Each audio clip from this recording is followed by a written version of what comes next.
കേരളത്തിൽ ആദ്യമായി കാർ വാങ്ങിയ ആളായ ആലുംമൂട്ടിൽ ചാന്നാരെക്കുറിച്ച് കഴിഞ്ഞ ദിവസം പറഞ്ഞിരുന്നു. എന്നാൽ നമ്മുടെ കേരളത്തിൽ ആദ്യമായി ബസ് വാങ്ങിയത് ആരാണ്? അത് പാല കയ്യാലക്കൽ ജോസഫ് അഗസ്തി എന്ന ആളാണ്.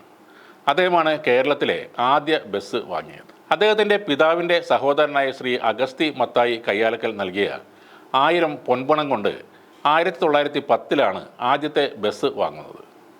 1000 പൊൻപണം എന്നത് അന്നത്തെ കാലത്ത് ലക്ഷങ്ങൾ മതിപ്പുള്ളതായിരുന്നു. മീനച്ചിൽ മോട്ടോർ അസോസിയേഷൻ എന്നായിരുന്നു ഈ ബസ് കമ്പനിയുടെ പേര്. ഈ ബസ് കൊണ്ടുവന്നത് ഫ്രാൻസിൽ നിന്നുമാണ്. മറ്റുള്ള ഗതാഗത മാർഗങ്ങളൊന്നും ഇല്ലാതിരുന്നത് കൊണ്ട് ഫ്രാൻസിൽ നിന്നും കപ്പലിൽ കയറ്റിയാണ് ജോസഫ് അഗസ്തി ഈ ബസ് കേരളത്തിലേക്ക് കൊണ്ടുവരുന്നത്. ഇന്നത്തെ പോലെ ടാർ ചെയ്തതോ അല്ലെങ്കിൽ കോൺക്രീറ്റ് ചെയ്തതോ ആയ റോഡുകളൊന്നും അക്കാലത്ത് ഉണ്ടായിരുന്നുമില്ല. മാത്രമല്ല ഉള്ള റോഡുകളെല്ലാം കുഴിയും കല്ലും ചെളിയും ഒക്കെ നിറഞ്ഞതായിരുന്നു. അതുകൊണ്ട് തന്നെ പാലായിൽ നിന്നും ഈ ബസ് കോട്ടയത്തേക്കുള്ള റൂട്ടിൽ 25 കിലോമീറ്റർ ദൂരം പിന്നിടാൻ 2.5 മണിക്കൂർ സമയം എടുക്കുമായിരുന്നു. ഈ ബസ്സിൻ്റെ സീറ്റുകൾ എല്ലാം നിർമ്മിച്ചിരുന്നത് മരപ്പലക കൊണ്ട് ആയിരുന്നു. കൽക്കരിയായിരുന്നു ബസ്സിന് അന്ന് ഇന്ധനമായി ഉപയോഗിച്ചിരുന്നത്. ഈ ബസ്സിൽ യാത്ര ചെയ്യാൻ വാങ്ങിയിരുന്ന കൂലി അന്നത്തെ കാൽ ചക്രമായിരുന്നു. 19-ാം നൂറ്റാണ്ടിൻ്റെ ആദ്യം മുതൽ യൂറോപ്പിൽ ബസ്സുകൾ ഓടുന്നുണ്ടായിരുന്നു. അക്കാലത്തും പാലായും യൂറോപ്പും തമ്മിൽ കുരുമുളക് കച്ചവടം നടന്നിരുന്നു.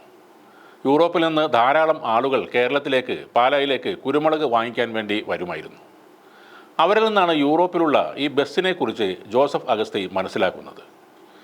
ലോകത്ത് ആദ്യമായി ബസ് ഓടിത്തുടങ്ങിയത് 1895 ജർമ്മനിയിൽ വെച്ചായിരുന്നു. ഫ്രാൻസിൽ നിന്നും ഈ ബസ് ഇവിടെ എത്തിക്കാൻ വലിയ ഒരു തുക തന്നെ അദ്ദേഹത്തിന് ചെലവാക്കേണ്ടി വന്നു. കാളവണ്ടിയും കുതിരവണ്ടിയും മാത്രം ഓടിക്കൊണ്ടിരുന്ന സ്ഥലത്തുകൂടി ഒരു മോട്ടോർ ബസ് ഓടുന്നത് കണ്ടപ്പോൾ ആളുകൾ അത്ഭുതപ്പെട്ടു.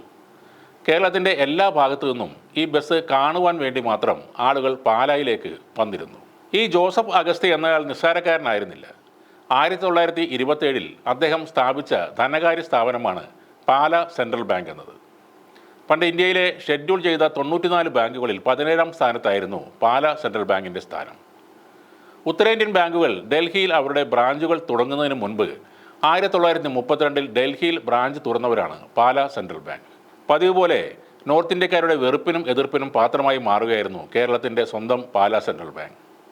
പിന്നീട് 1960 റിസർവ് ബാങ്ക് ഓഫ് ഇന്ത്യയുടെ ശുപാർശ പ്രകാരം കേരള ഹൈക്കോടതി ഈ ബാങ്ക് നിർത്തലാക്കുകയായിരുന്നു.